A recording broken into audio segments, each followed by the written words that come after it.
Hi, and welcome to this live reading from The Synchronicity of Love, Stories That Heal, Transform, and Awake by John David Latta.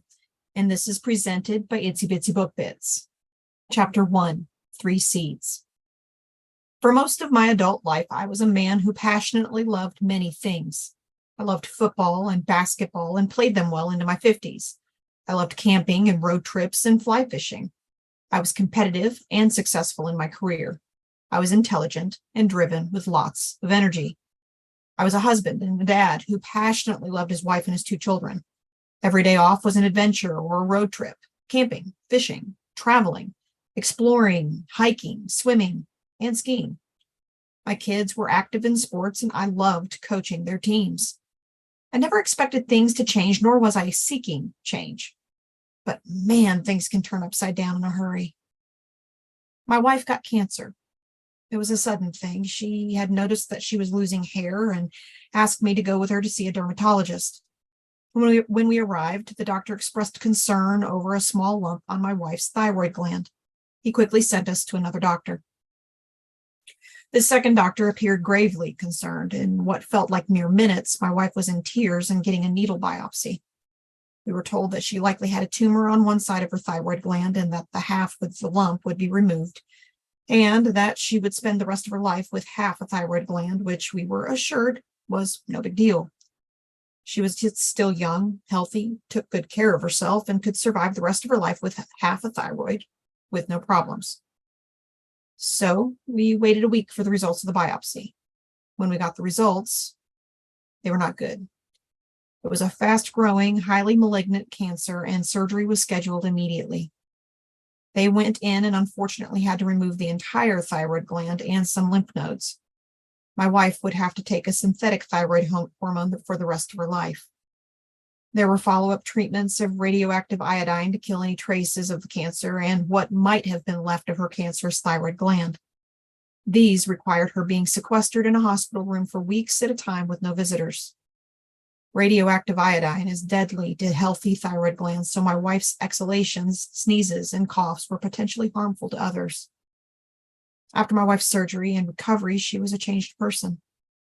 I noticed that she began reading different types of books about life and death and God, subjects that frightened me. I'd been a devout, anti-spiritual, and anti-religious person since my early teens. I am 13 years old. My mother, father, brother, sister, and I are walking to church. It is a beautiful sunny morning. As we approach the church, I notice my mother does not have her head covered. In our Catholic church tradition, a woman is supposed to cover her head when entering church. My mother always wore a white lace doily on her head. I alert my mother that her head is not covered and that this is a sin. She informs me that the church has changed the rules and that it is now okay for a woman to enter and attend church without her head covered. I'm shocked. I thought that the rules had been clearly laid out in the Bible by God. There is a wound here akin to discovering there is no Santa Claus. It was not God, but man, fallible man, making these rules. I stopped going to church and spent the next 30 years antagonistic toward all religions and spiritual practices. My wife is quiet and keeps much of what she is feeling and thinking to herself. I am not a good person to be speaking to about death and God.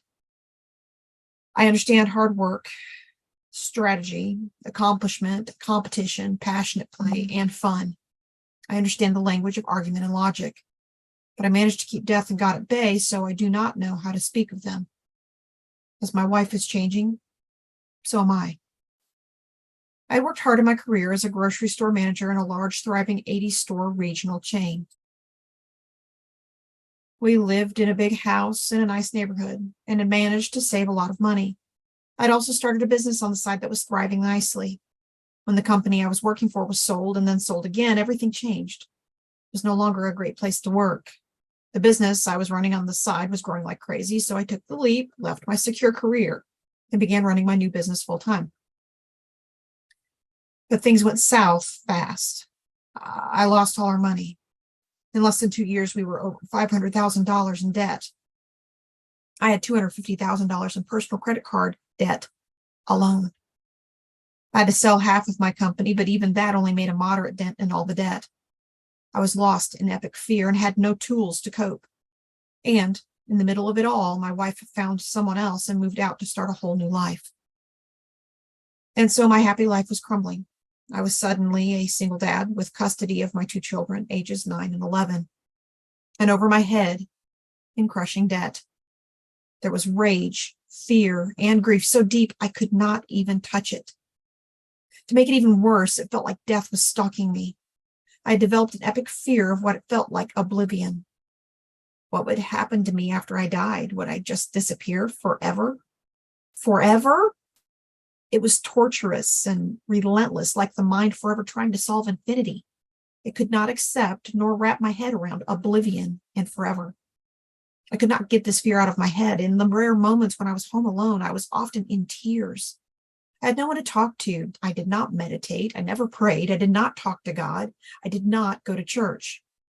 I had no friends or family I thought I could talk to about this, nor did I think that talking to someone would even help. So I found myself alone, consumed with an epic fear of death and oblivion, forever. I hid and cried alone. Terror stalked me every step of the way. I lost nearly 20 pounds. I was already lean and athletic, so losing any weight at all was unusual. But the epic terror of oblivion, the fear that I was going to have to go bankrupt and start over, and the grief and fear I felt raising my kids alone had created an adrenaline monster that was consuming me. I had never been a failure, at least not in any significant way. I knew what I wanted, and I went for it, and usually got it. I didn't know how to be a failure. Suddenly, I was a bad husband, a bad father, and a bad businessman, not to mention a grown man who was terrified of death. Until that point, I had not truly had to face any real adversity. I realized then I had it in spades. Death was stalking me. Financial ruin was stalking me. Raising my kids without the support of their mother at home terrified me. And without knowing it, a midlife crisis was shrouding me. I knew how to use anger and the energy it provided, and I was determined to be a freaking great dad. I didn't know if I could possibly save my company, but I would give it every effort. Protect my kids. Save my company. Saving John from his fear of death would come later. I knew a couple who had saved their marriage with therapy and sought their help. They connected me to their therapist, and I began seeing her at once. She would later note that I looked like a skinny, scrawny wreck. Devastated by the circumstances that had befallen me, I had turned into a gaunt skeleton. I was 5'11" and weighed only 145 pounds. Eventually, I settled down just a bit. My company stopped bleeding cash. My kids seemed to be adjusting to our new life far better than I. I kept a solid routine. I kept coaching my kids in sports and trying to be as involved in their lives as possible. I did not date. There was no sign I would ever actually be able to get out of debt completely, but somehow I was able to continue making the minimum payments on all my credit cards. I got good at playing the system. I applied for new low interest rate cards and used the cash they let me borrow to pay off other high interest rate cards.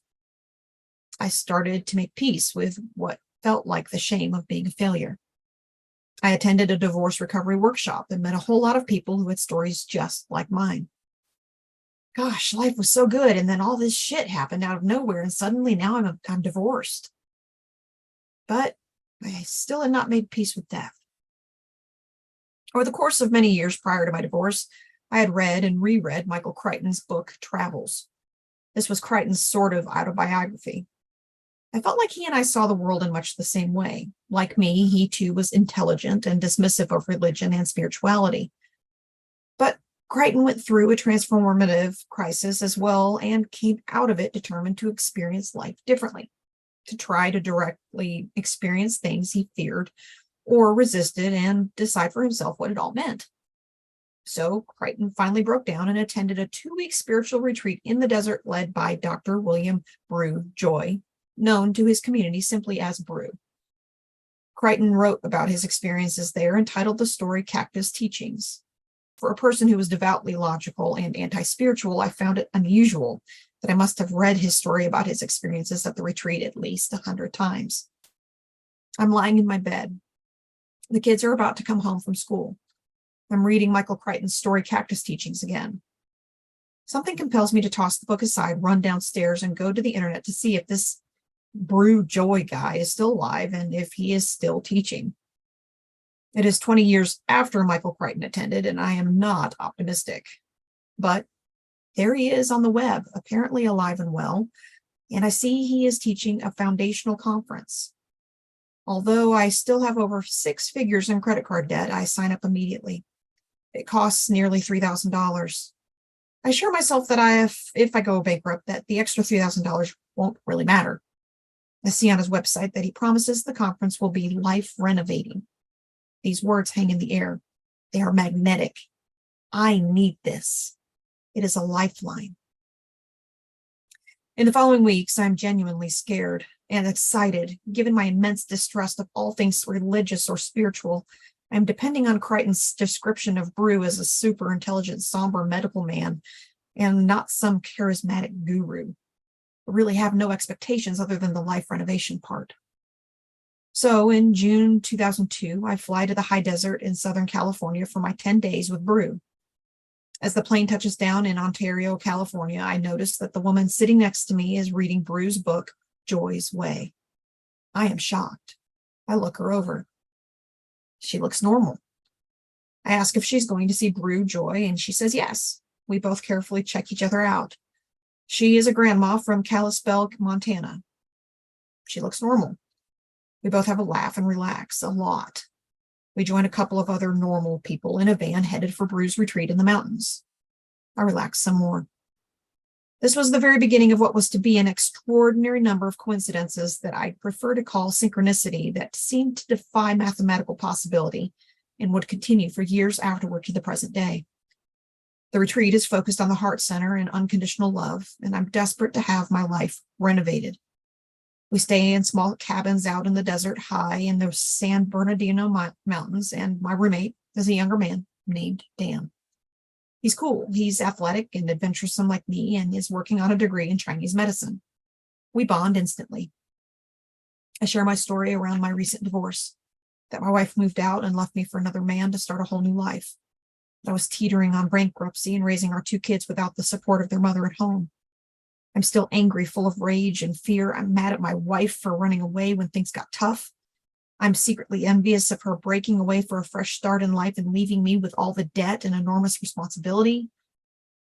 I'm still in rage and denial, and it feels to me like she had coldly abandoned our children. I grieve for them daily. I'm still stuck at home dealing with friends, family, and neighbors, and I feel shame and embarrassment around them. I just want to hide. I don't like people knowing my problems or even admitting that I have any problems. But Dan coolly tells me that 5 years earlier, his own wife was previously married and was unhappy in her first marriage, and then she left her husband for Dan. Dan's wife had children by her first husband, and now they were Dan's stepchildren. Dan says there isn't a day that goes by that his own wife doesn't feel pain and guilt over leaving her husband for Dan. And she feels enormous pain for how she thinks it has affected her children. Dan then assures me that my ex-wife is in pain too. Given that my wife left me for another guy on the rebound, it suddenly occurs to me that my roommate is the other guy. What a strange coincidence, I think. What are the chances that I go to my first ever spiritual retreat and my roommate is the other guy? I'm here for life renovation, but had not planned on anything like this. I've never been truly open with another person, but in the spirit of unconditional love here at this retreat, we share deeply with each other. Dan shares that he wants to leave the marriage he's in now, but his wife's children love him and have bonded with him. He says he should never have married his wife when she was on the rebound, and they were both so young. He is feeling immense guilt, pain, and remorse. So the woman who walked out on her husband and her kids is suffering, and now the other guy, my roommate, is suffering too. That had never occurred to me.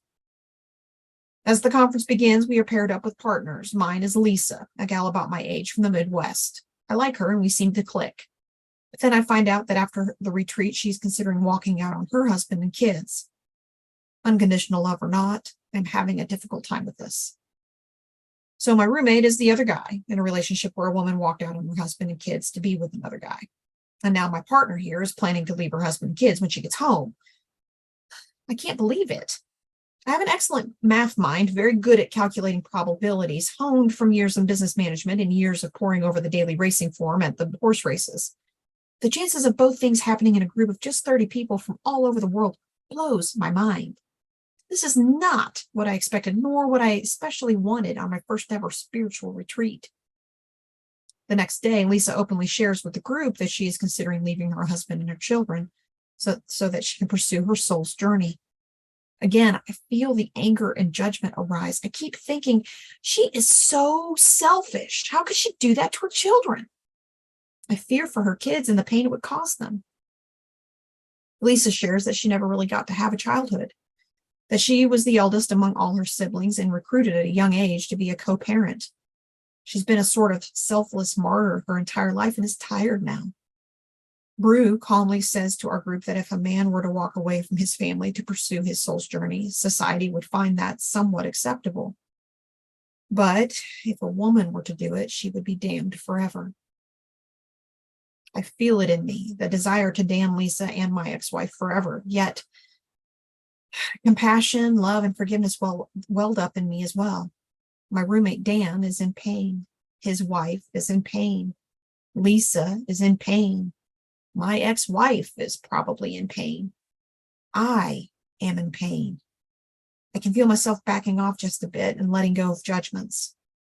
Hearing Dan's story, his wife's story, and Lisa's story, it becomes harder and harder for me to stay angry and judge them. And my wife? She had just survived a sudden serious cancer scare prior to her leaving.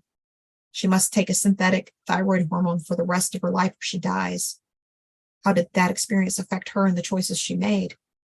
I was probably not the easiest man to be living with. I was always on edge, freaking out about what seemed to be insurmountable debt, yearning to be out of debt and for my old secure job back, and running around in tears behind closed doors in abject fear of death. I had a role to play in all of this drama too. This was the first time in my life I had experienced such meaningful and statistically improbable coincidences. There are many words used to describe such experiences: miracles, coincidences, serendipity, etc. I liked the word synchronicity. It would be years before I started to make the connection between surrendering judgments, old habits, and old beliefs, and choosing to sincerely seek love, compassion, and forgiveness, and how combined they seem to create more and more magical synchronicity in my life. I forgave my ex-wife. I forgave myself. I forgave Lisa. I never saw Dan again, but Lisa and I became good friends. My ex-wife and I ended up making the most of a difficult situation. We worked together on behalf of the kids, and while the custody arrangement was a bit unusual, I had custody and she had the kids every other weekend and some weeknights. We ended up getting along very well. Brew had talked about how all of us carry stones and that it is good to set them down. I could have lashed out at Dan and Lisa. I could have stayed stuck in my anger and judgment I had toward my ex-wife. I could have carried these stones for the rest of my life. I chose not to. When the retreat ends, I had not had much in the way of spiritual experiences. I go home and still grieve, suffer, and struggle, although the weight of it all seems lighter. But 3 seeds are planted in me at the retreat that continue to bloom and grow. One is compassion and the knowing that being human often entails great suffering, and that rather than judging another person, it is far more helpful, meaningful, and fulfilling to try to stand in their shoes, to try to see as they see, and to try to feel what they feel. The second is wisdom, and that if I can stand back just a bit from my own suffering, I can catch a glimpse of a bigger, more magnificent picture at play. The third is the immense power of unconditional love, and that in choosing to enter it, to embrace it, and to be embraced by it, an endless stream of what feels like statistically impossible miracles, both large and small, is unleashed in one's life, and what one believes is possible and impossible is forever changed.